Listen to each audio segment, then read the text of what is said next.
Hello my dears, എല്ലാവർക്കും നമസ്കാരം. Welcome back to a channel. അപ്പോൾ ഇന്ന് ലഞ്ച് ബോക്സിൽ കൊടുത്ത് വിട്ടേക്കുന്ന ഗ്രീൻ ചില്ലി ചിക്കൻ പുലാവും അതേപോലെ തന്നെ കോളിഫ്ലവർ മസാല ഗ്രേവിയുടെ റെസിപ്പിയാണ് കാണിക്കാൻ പോകുന്നത്. അതിൽ ആദ്യത്തേത് ഗ്രീൻ ചില്ലി ചിക്കൻ പുലാവിൻ്റെ റെസിപ്പിയാണ് കാണിക്കുന്നത്. അപ്പോൾ ആദ്യം തന്നെ നമുക്ക് ചിക്കൻ ഒന്ന് മാരിനേറ്റ് ചെയ്തിട്ട് അങ്ങ് മാറ്റി വെക്കാം. അത് കഴിഞ്ഞിട്ട് ബാക്കിയുള്ള പ്രിപ്പറേഷനൊക്കെ ചെയ്യാം കേട്ടോ. അപ്പോൾ നല്ല കഴുകി വൃത്തിയാക്കി എടുത്തേക്കുന്ന ചിക്കൻ ഇതിപ്പോൾ ഒരു 600 ഗ്രാമോളം ഉണ്ടാവും. അപ്പോൾ ചിക്കനിലേക്ക് ഒരു നാരങ്ങ നീര് കംപ്ലീറ്റ്ലി ഒഴിച്ചു കൊടുത്തിട്ടുണ്ട്. പിന്നെ കുറച്ച് മഞ്ഞൾപ്പൊടി, ഒരു 1/4 ടീസ്പൂണിലും കുറച്ച് മഞ്ഞൾപ്പൊടി ചേർത്ത് കൊടുത്തിട്ടുണ്ട്. പിന്നെ 1 ടീസ്പൂൺ മുളക് പൊടിയും 1 ടീസ്പൂൺ മല്ലിപ്പൊടിയും ആവശ്യത്തിന് ഉപ്പ് ഇത്രയും ചേർത്തിട്ട് നന്നായിട്ടൊന്ന് തേച്ച് പിടിപ്പിക്കണം കേട്ടോ. നിങ്ങൾക്ക് വേണമെന്നുണ്ടെങ്കിൽ നിങ്ങളുടെ കയ്യിൽ നാരങ്ങ നീരില്ല എന്നുണ്ടെങ്കിൽ തൈര് ചേർത്ത് കൊടുക്കാം. പക്ഷെ ഞാനിവിടെ തൈര് ഉപയോഗിക്കുന്നേ ഇല്ല. ഈ ഒരു പുലാവിൽ തൈര് ഉപയോഗിച്ചിട്ടേ ഇല്ല കേട്ടോ. ഇപ്പോൾ ഇതാ നല്ലതുപോലെ മസാലയൊക്കെ തേച്ച് പിടിപ്പിച്ചിട്ടുണ്ട്. ഇനി ഇതിങ്ങനെ തന്നെ ഇരുന്നോട്ടെ. ആ ഒരു സമയം കൊണ്ട് നമുക്ക് ബാക്കിയുള്ള പ്രിപ്പറേഷൻസ് ഒക്കെ ചെയ്യാം കേട്ടോ. അപ്പോഴേക്കും ചിക്കൻ ഒന്ന് സോഫ്റ്റ് ആവുകയും ചെയ്യും, പിന്നെ മസാലയൊക്കെ ഒന്ന് പിടിക്കുകയും ചെയ്യും. ഇനി വേണ്ടത് റൈസ് ഒന്ന് സോക്ക് ചെയ്യാൻ വെക്കുക എന്നുള്ളതാണ്. ഇപ്പം ഞാനിവിടെ എടുത്തേക്കുന്നത് ബിരിയാണി റൈസ് ആണ് കേട്ടോ. നമ്മുടെ ബാസ്മതി റൈസ് തന്നെ ബിരിയാണി റൈസാണ് എടുത്തേക്കുന്നത്. ഇതാവുമ്പോൾ കാണാൻ നല്ല ഭംഗി ഉണ്ടാവും, അതേപോലെ ഹോട്ടലിൽ കിട്ടുന്ന ആ ഒരു ടെക്സ്ചറിൽ തന്നെ ഉണ്ടാവും. അതുകൊണ്ടാണ് ഞാൻ ഈ റൈസ് യൂസ് ചെയ്തേക്കുന്നത്. പക്ഷേ ഇത് തന്നെ വേണമെന്ന് ഒരു നിർബന്ധമില്ല. ഇതിന് പകരം നിങ്ങൾക്ക് സാധാരണ ബസ്മതി റൈസും യൂസ് ചെയ്യാം. ഇനി അതല്ല എന്നുണ്ടെങ്കിൽ കോലം റൈസോ ബുള്ളറ്റ് റൈസോ അങ്ങനെ ഏത് വേണമെങ്കിലും യൂസ് ചെയ്യാം. ഇനി ഇതൊന്നും ഇല്ലാന്നുണ്ടെങ്കിൽ സോന മസൂരി റൈസ് ഇല്ലേ സാധാരണ നമ്മൾ ചോറ് വെക്കുന്ന അരി, അതായാലും കുഴപ്പമൊന്നുമില്ല. ഇനി ഈ അരി നല്ലതുപോലെ ഒന്ന് കഴുകിയതിന് ശേഷം വെള്ളം ഒഴിച്ചങ്ങ് മാറ്റി വെക്കുക. ഒരു 30 മിനിറ്റെങ്കിലും അങ്ങനെ തന്നെ ഇരുന്നോട്ടെ. അത് കഴിഞ്ഞിട്ട് വെള്ളത്തിൽ നിന്ന് മാറ്റി വെക്കണം കേട്ടോ, അല്ലെങ്കിൽ പൊടിഞ്ഞു പോവേ. അപ്പോൾ അതവിടെ വെച്ചിട്ടുണ്ട്. ഇനി വേണ്ടത് നമുക്കൊരു മസാല റെഡിയാക്കി എടുക്കണം. അതും കൂടി കഴിഞ്ഞാൽ നമുക്ക് പുലാവ് ഉണ്ടാക്കി തുടങ്ങാം. അപ്പോൾ ചെറിയ ജാറിലേക്ക് ഒരു കൈപ്പിടിയോളം മല്ലിയില, അതേ അളവിൽ ഞാൻ പുതിനയില എടുത്തിട്ടുണ്ട്. പിന്നെ എരിവിനനുസരിച്ച് പച്ചമുളക് ചേർത്ത് കൊടുക്കുക. ഈ ഒരു പച്ചമുളക് അത്യാവശ്യം നല്ല എരിവുണ്ട്, അതുകൊണ്ട് ഞാൻ 5 എടുത്തിട്ടുള്ളൂ. അഥവാ തീരെ എരിവില്ലാത്ത പച്ചമുളകാണെങ്കിൽ 8-10 ആവാം. ഇത് അത്യാവശ്യം എരിവുണ്ട് കേട്ടോ. എന്നാലും നമ്മൾ ഇതെല്ലാം പുലാവൊക്കെ ഉണ്ടാക്കിയതിന് ശേഷം കഴിച്ചു നോക്കുമ്പം കുട്ടിക്ക് വരെ കഴിക്കാൻ പറ്റുന്ന ആ ഒരു പാകത്തിനുള്ള എരിവേ ഉള്ളൂ. അപ്പോൾ അതുകൊണ്ട് ആ 5 പച്ചമുളക് കറക്റ്റായിരുന്നേ. കുറച്ച് ഉപ്പും ചേർത്തിട്ട് നല്ലതുപോലെ അരച്ച് മാറ്റി വെച്ചിട്ടുണ്ട്. ഉപ്പ് ചേർത്ത് അരച്ചത് എന്തിനാണെന്ന് വെച്ചാൽ കളർ മാറാതിരിക്കാൻ വേണ്ടിയിട്ടാണ്. ആ ഒരു ഗ്രീൻ കളർ അങ്ങനെ തന്നെ കിട്ടാൻ വേണ്ടിയിട്ടാണ് കേട്ടോ. ഇനി നമുക്ക് പുലാവ് ഉണ്ടാക്കി തുടങ്ങാം. അപ്പോൾ അതിനായിട്ട് ബിരിയാണി പോട്ട് അടുപ്പത്ത് വെച്ചിട്ടുണ്ട്. ഞാൻ ഇന്ന് കുക്കറിലല്ല ഉണ്ടാക്കുന്നത്, ബിരിയാണി പോട്ടിലാണ്. എന്നിട്ട് എണ്ണയും നെയ്യും രണ്ടും ചേർത്ത് കൊടുത്തിട്ടുണ്ട്. അത് കഴിഞ്ഞ് ഹോൾ സ്പൈസസ് ആയിട്ടുള്ള പട്ട, ഗ്രാമ്പൂ, ഏലക്ക, ബേ ലീഫ്, പിന്നെ ജീരകം, നല്ല ജീരകം, സ്റ്റാർ അനീസ്, കുരുമുളക് ഇത്രയും ചേർത്ത് കൊടുത്തിട്ടുണ്ട്. ചിലപ്പോൾ നിങ്ങൾക്ക് കൺഫ്യൂഷൻ ആവാം, അതുകൊണ്ട് ഞാൻ അവിടെ മെൻഷൻ ചെയ്തിട്ടുണ്ട് എന്തൊക്കെയാണെന്ന്. അപ്പോൾ ഇത്രയും ചേർത്തതിന് ശേഷം അതൊന്ന് മൂപ്പിച്ചെടുക്കണം.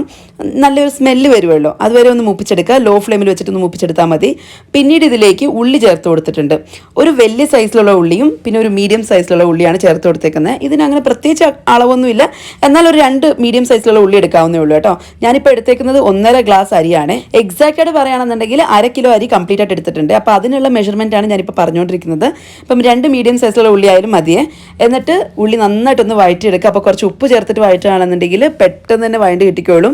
അത്യാവശ്യം കളറൊക്കെ മാറി നല്ലതുപോലെ ഒന്ന് ഡ്രൈ ആയി വരട്ടെ, അതുവരെ ഒന്ന് വഴറ്റിയെടുക്കണം കേട്ടോ. പിന്നീട് ഇതിലേക്ക് ചേർത്ത് കൊടുക്കുന്നത് ഇഞ്ചി വെളുത്തുള്ളി പേസ്റ്റാണ്. 1 ടീസ്പൂൺ ഇഞ്ചി വെളുത്തുള്ളി പേസ്റ്റ് ചേർത്ത് കൊടുത്തിട്ടുണ്ട്. എന്നിട്ട് ഈ പേസ്റ്റിൻ്റെ പച്ചമണം മാറുന്നവരെ വീണ്ടും ഒന്ന് വഴറ്റിയെടുക്കുക. അപ്പോഴേക്കും ഉള്ളി ഒന്നും കൂടി ഒന്ന് കളറൊക്കെ മാറി കുറച്ചും കൂടി ഒന്ന് ഡ്രൈ ആയി വന്നോളൂ, ഒന്നും കൂടി ഒന്ന് ഫ്രൈ ആയി കിട്ടിക്കോളും. അത് കഴിഞ്ഞിട്ട് നമ്മൾ മാരിനേറ്റ് ചെയ്ത് മാറ്റി വെച്ചേക്കുന്ന ചിക്കൻ ഉണ്ടല്ലോ, അത് ചേർത്ത് കൊടുക്കാം. പിന്നെ അതിൻ്റെ കൂടെ തന്നെ ഒരു 1/2 ടീസ്പൂൺ ഗരം മസാലയും 1 ടീസ്പൂൺ ബിരിയാണി മസാലയും കൂടി ചേർത്ത് കൊടുക്കുന്നുണ്ട് കേട്ടോ. അപ്പം ബിരിയാണി മസാല ചേർക്കുകയാണെങ്കിൽ നല്ല മണം ഉണ്ടാവുമേ. അപ്പോൾ പൊടികൾ ചേർത്തതിന് ശേഷം എല്ലാം നല്ലതുപോലെ ഒന്ന് ഇളക്കിയിട്ട് ഇത് അടച്ചു വെച്ച് ഒരു 2-3 മിനിറ്റ് ഒന്ന് ചൂടാക്കി എടുക്കണം. പ്രത്യേകിച്ച് ഞാനിപ്പോൾ യൂസ് ചെയ്യുന്ന ടെൻഡർ ചിക്കൻ എടുത്ത് പറയട്ടെ. ടെൻഡർ ചിക്കൻ ആകുമ്പോൾ പെട്ടെന്ന് തന്നെ വെന്ത് കിട്ടിക്കോളും. ഇതിന് അധികം വേവൊന്നുമില്ല, 15 to 20 മിനിറ്റ്സിനുള്ളിൽ തന്നെ നന്നായിട്ട് വേവുകയും ചെയ്യും. അപ്പോൾ നിങ്ങൾ നോർമൽ ചിക്കനാണ് യൂസ് ചെയ്യുന്നത്, ടെൻഡർ ചിക്കൻ അല്ല യൂസ് ചെയ്യുന്നതെങ്കിൽ കുറച്ച് അധികം സമയം അടച്ചു വെച്ച് വേവിക്കണം ആദ്യം തന്നെ. അത് കഴിഞ്ഞിട്ട് വേണം നമ്മൾ അരച്ചു വെച്ചേക്കുന്ന അരപ്പ് ചേർത്ത് കൊടുക്കാനായിട്ട്. അതായത് ചിക്കൻ 50 to 60% ഒന്ന് വെന്ത് വരട്ടെ. ആ സമയത്ത് നമുക്ക് അരപ്പ് ചേർത്ത് കൊടുക്കാം കേട്ടോ.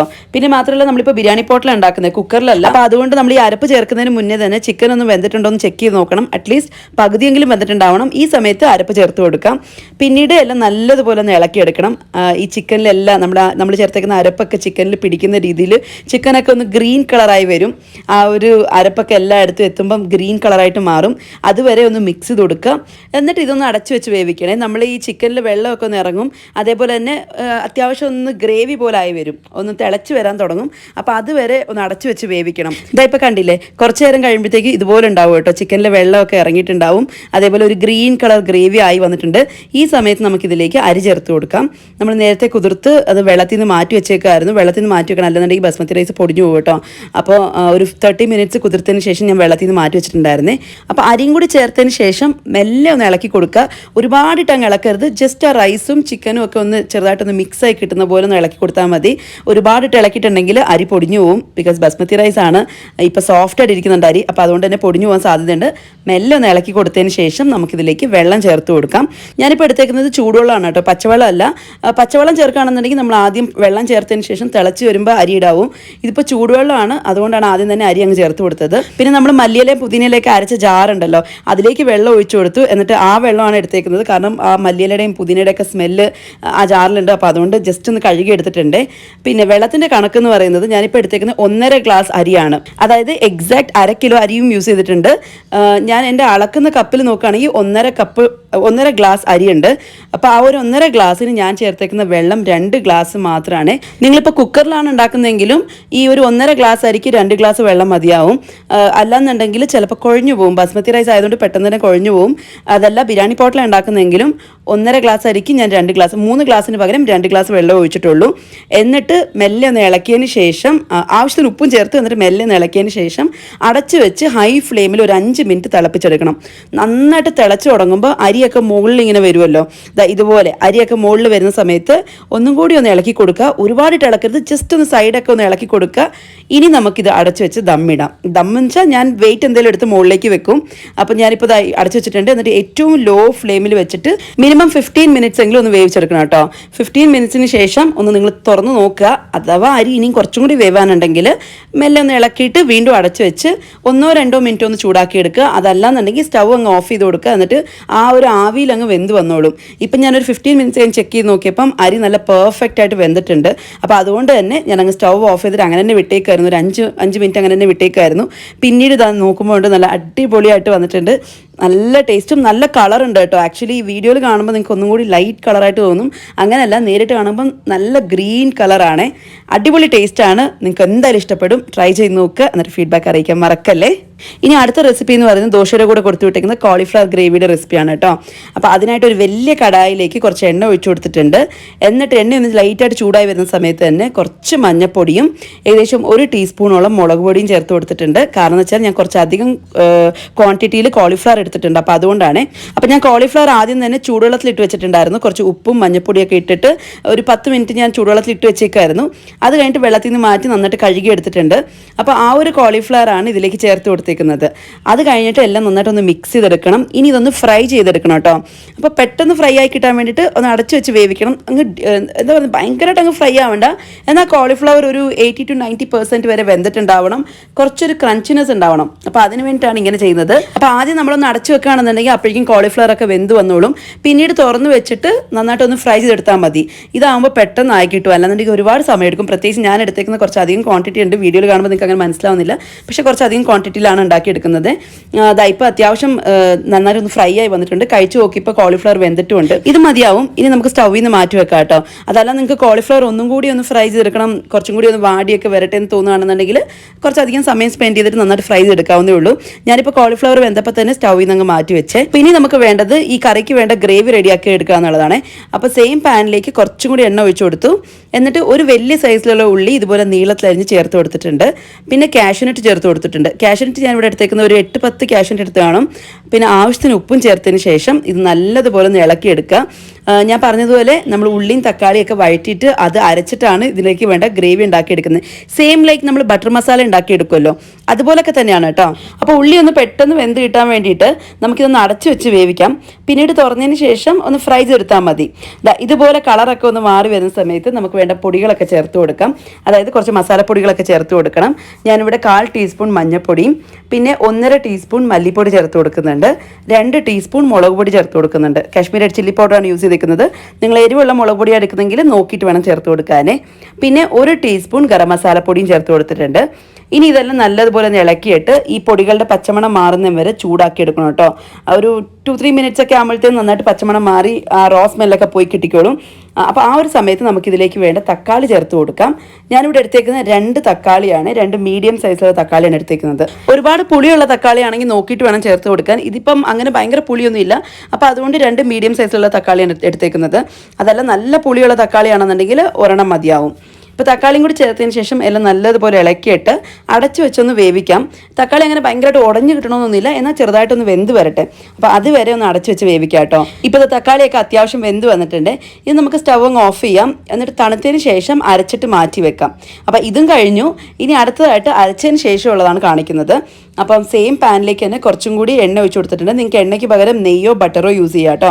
അത് കഴിഞ്ഞിട്ട് ഹോൾ സ്പൈസസ് ആയിട്ടുള്ള പട്ട, ഗ്രാമ്പു, ഏലക്ക, ബേ ലീഫ് ഇത്രയും ചേർത്ത് കൊടുത്തിട്ടുണ്ട്. എന്നിട്ട് 1 മിനിറ്റ് ഒന്ന് ചൂടാക്കി എടുക്കണേ. പിന്നീട് ഇതിലേക്ക് ജിഞ്ചർ ഗാർലിക് പേസ്റ്റ് ചേർത്ത് കൊടുക്കാം. ഞാനിവിടെ 1 ടീസ്പൂൺ ജിഞ്ചർ ഗാർലിക് പേസ്റ്റ് ചേർത്ത് കൊടുത്തിട്ടുണ്ട്. എന്നിട്ട് വീണ്ടും നല്ലതുപോലെ ഒന്ന് ചൂടാക്കി എടുക്കുക. അപ്പോഴേക്കും പേസ്റ്റിൻ്റെ പച്ചമണമൊക്കെ മാറി കിട്ടിക്കോളും. ഇതുപോലെ ഒന്ന് ഫ്രൈ ആയി വരട്ടെ. ആ സമയത്ത് നമുക്കിതിലേക്ക് ഗ്രേവി ചേർത്ത് കൊടുക്കാം. നമ്മൾ നേരത്തെ അരച്ച് മാറ്റി വെച്ചേക്കുന്ന ഗ്രേവി ഒട്ടും വെള്ളം ചേർക്കാതെ അരച്ചാണ്, അതുകൊണ്ടാണ് ഇത്രയും കട്ടിയായിട്ടിരിക്കുന്നത്. നിങ്ങൾക്ക് വേണമെന്നുണ്ടെങ്കിൽ കുറച്ച് വെള്ളം ചേർക്കാം, പക്ഷേ ഞാനിവിടെ ഒട്ടും വെള്ളം ചേർത്തിട്ടില്ല, അങ്ങനെ തന്നെ അരച്ചെടുത്തിട്ടുണ്ട്. എന്നിട്ട് എല്ലാം നല്ലതുപോലെ ഒന്ന് മിക്സ് ചെയ്തിട്ട് ഇതൊന്ന് കുറുക്കിയെടുക്കണം. അതായത് നമ്മുടെ ഓൾറെഡി ഇത് വെന്തതാണ്, നമ്മുടെ ഈ ഗ്രേവി, നമ്മുടെ ഉള്ളിയും തക്കാളിയും എല്ലാം വെന്തതാണ്. പക്ഷേ എന്നാലും ഇത് ചേർത്തതിന് ശേഷം എല്ലാം നല്ലതുപോലെ ഒന്ന് ഇളക്കിയിട്ട് ലോ ഫ്ലെയിമിൽ വെച്ചിട്ട് 1-2 മിനിറ്റ് ഒന്ന് ചൂടാക്കി എടുക്കണേ. അപ്പോഴേക്കും ഇതുപോലെ ഒന്ന് തിക്കായിട്ട് കിട്ടിക്കോളൂ കേട്ടോ. ഈ സമയത്ത് നമുക്ക് കോളിഫ്ലവർ ഇല്ലേ, നമ്മൾ നേരത്തെ വറുത്ത് മാറ്റി വെച്ചേക്കുന്ന ആ കോളിഫ്ലവർ ചേർത്ത് കൊടുക്കാം. അതേപോലെ നമ്മുടെ കറിക്ക് ആവശ്യമുള്ളത്രയും വെള്ളമൊക്കെ ചേർത്ത് കൊടുക്കണം. അപ്പം ഞാനിവിടെ ഫ്രൈ ചെയ്ത് വെച്ചേക്കുന്ന കോളിഫ്ലവർ ചേർത്ത് കൊടുത്തിട്ടുണ്ട്. ഇനി ഇത് നല്ലതുപോലെ ഒന്ന് മിക്സ് ചെയ്തെടുക്കണം കേട്ടോ. ഈ കോളിഫ്ലവറിന് നന്നായിട്ട് ഗ്രേവിയൊക്കെ പിടിക്കുന്ന രീതിയിലൊന്ന് മിക്സ് ചെയ്തെടുക്കാം. പിന്നീട് വെള്ളം ചേർത്ത് കൊടുക്കാം. അപ്പം നിങ്ങൾക്ക് കറി എത്രത്തോളം ലൂസായിട്ട് വേണം നോക്കിയിട്ട് ചേർത്ത് കൊടുത്താൽ മതി. ഈ കറി ഇരിക്കുന്തോറും ഒന്ന് കുറുകി വരും. അപ്പോൾ അതുകൊണ്ട് ആദ്യം ഒന്ന് ഇച്ചിരി ലൂസായാലും കുഴപ്പമൊന്നുമില്ല. കാരണം നിങ്ങൾക്കിപ്പോൾ ഇന്നല്ല യൂസ് ചെയ്യുന്നത്, നാളെയാണെന്നുണ്ടെങ്കിൽ ആ കറി ഇരിക്കുന്തോറും ഒന്ന് കുറുകി വരും. അപ്പോൾ അതുകൊണ്ട് നിങ്ങൾക്ക് വെള്ളം കുറച്ച് കൂടിയാലും കുഴപ്പമൊന്നുമില്ല. ഞാനിപ്പോൾ നമ്മൾ മസാല അരച്ച ജാറുണ്ടല്ലോ, അതിലേക്ക് കുറച്ച് വെള്ളം ഒഴിച്ചു കൊടുത്തു. എന്നിട്ട് അതൊന്ന് കഴുകി എടുത്തിട്ടുണ്ട്. അതാകുമ്പോൾ ഒട്ടും മസാല വേസ്റ്റ് ആവത്തില്ലല്ലോ. അപ്പോൾ അതുകൊണ്ടാണ് ഇപ്പോൾ കുറച്ചൊന്ന് ലൂസായിട്ടാണ് ഇപ്പോൾ കറി ഇരിക്കുന്നത്. ഇപ്പോൾ ഈ ഒരു പരുവത്തിലായിരിക്കുന്നത്. ഇനിയിപ്പോൾ എന്താ വേണ്ടതെന്ന് വെച്ചാൽ ഇത് നല്ലതുപോലെ ഒന്ന് ഇളക്കിയിട്ട് ഉപ്പൊക്കെ ഒന്ന് ചെക്ക് ചെയ്ത് നോക്കുക. ഉപ്പ് വേണമെന്നുണ്ടെങ്കിൽ ചേർത്ത് കൊടുക്കാം. പിന്നെ ഞാൻ ചേർത്ത് കൊടുക്കുന്നത് 1 ടീസ്പൂൺ ഗരം മസാല പൊടിയാണ് കേട്ടോ. ഇതിന് പകരം നിങ്ങൾക്ക് വേണമെന്നുണ്ടെങ്കിൽ ചിക്കൻ മസാലയും ചേർത്ത് കൊടുക്കാം. ഇപ്പം ഞാൻ എന്തായാലും ഗരം മസാല എടുത്തേക്കുന്നത് 1 ടീസ്പൂൺ ചേർത്ത് കൊടുത്തിട്ടുണ്ട്. ഇനി ഇതെല്ലാം നല്ലതുപോലെ ഒന്ന് ഇളക്കിയതിന് ശേഷം അടച്ചു വെച്ച് ഈ കറി ഒന്ന് തിളപ്പിച്ചെടുക്കണം. ലോ ഫ്ലെയിമിൽ വെച്ചിട്ട് ആ ഒരു എണ്ണ തെളിയുന്നതും വരെ ഒന്ന് തിളപ്പിച്ചെടുക്കുക. ഇതുപോലെ എണ്ണയൊക്കെ ഒന്ന് മുകളിൽ തെളിഞ്ഞ് വരട്ടെ. അപ്പോൾ അതുവരെ ഒന്ന് തിളപ്പിച്ചെടുക്കുക. അപ്പോഴേക്കും കറി അത്യാവശ്യം ഒന്ന് കുറുകിയിട്ടുണ്ട്. ഇനി ഞാൻ നേരത്തെ പറഞ്ഞതുപോലെ ഇരിക്കുന്തോറും ഇനി ഒന്നും കൂടി കുറുകി വരും.